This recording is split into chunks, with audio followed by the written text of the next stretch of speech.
In principle, flat databases are much less complex than relational databases.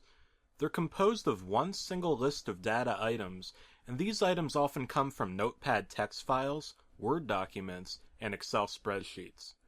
Flat databases are particularly useful for when your list is simple, such as a grocery list or a list of daily tasks that you need to complete around the house, though I have seen flat databases used in environments in which the nature of the data wasn't so obvious.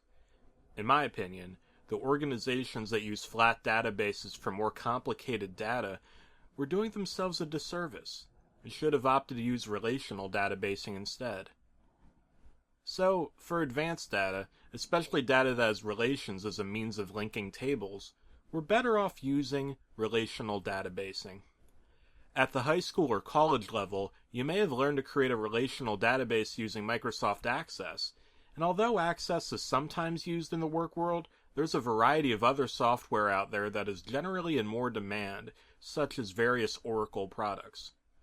The relationships of a relational database allow common data to be linked from one table to another, and even so, a database can have hundreds or even thousands of tables. To give an example of a relational database, a bookstore may have such a database in which there's one table that holds data about books in stock, and another table that has to do with shipping information. Perhaps these two tables are linked using the book's ISBN numbers, given that the number could be easily used to identify a specific book.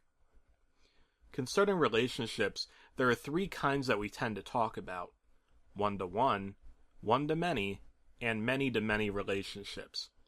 In a one-to-one relationship, a row or record of a table is connected to one record in another table.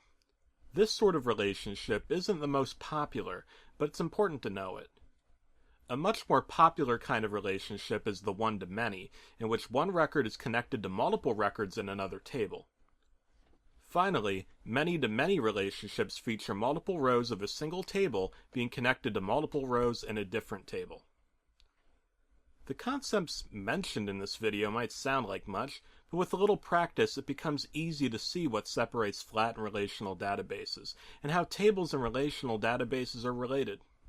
After all, relational is right there in the database's name.